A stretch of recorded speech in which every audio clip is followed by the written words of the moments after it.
अब हम बात करेंगे साइटोप्लाज्म की। साइटोप्लाज्म एक semi fluid jelly like substance है और ये प्रोटोप्लाज्म का पार्ट है। प्रोटोप्लाज्म क्या है? देखिए, जब हमें साइटोप्लाज्म और न्यूक्लियस को साथ में बोलना होता है तो हम कहते हैं प्रोटोप्लाज्म। ठीक है, तो ये प्रोटोप्लाज्म का पार्ट है और ये प्लाज्मा मेम्ब्रेन और न्यूक्लियर एनवेलप के बीच में अकर होता है।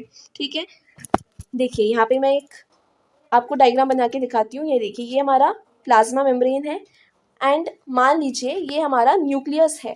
ठीक है, and this is the viscous substance जो कि है साइटोप्लाज्म।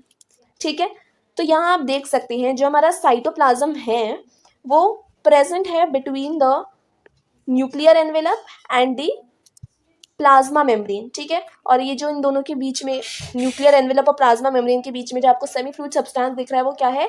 साइटोप्लाज्म है।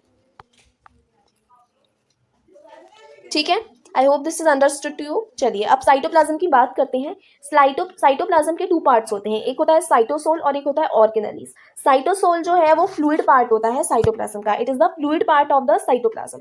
ठीक है, साइटोसोल विस्कस होता है, मतलब थोड़ा चिपचिपा होता है, विस्कस होता है और नियरली होमोजीनियस होता है। होमोजीनियस का मतलब क्या होता है? होमोजीनियस का मतलब है कि जो सब्सटेंसेस प्रेजेंट है साइटोप्लाज्म में, जो सब्सटेंसेस एम्बेडेड है साइटोप्लाज्म में, उनकी कंपोजिशन यूनिफॉर्म है, यूनिफॉर्म कंपोजिशन है और वो एक दूसरे से डिसॉल्व है।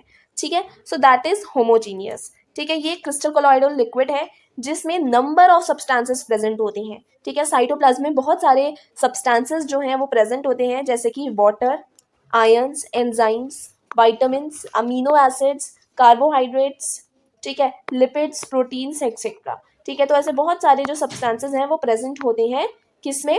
हमारे साइटोप्लाज्म में। ठीक है, तो आपको आई होप साइटोसोल जो है वो समझ आ गया है। अब बात करते हैं ऑर्गेनेलीज के बारे में।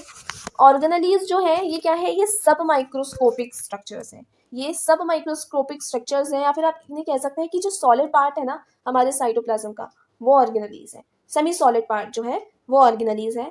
ऑर्गेनेलीज सब माइक्रोस्कोपिक स्ट्रक्चर्स हैं, इट इज सब माइक्रोस्कोपिक स्ट्रक्चर्स। ठीक है, एंड ये एम्बेडेड होती है साइटोसोल में। ठीक है, they are embedded in cytosol. और ऑर्गेनेलीज क्या करती हैं? ये स्पेशलाइज्ड फंक्शंस परफॉर्म करती है हमारे सेल में।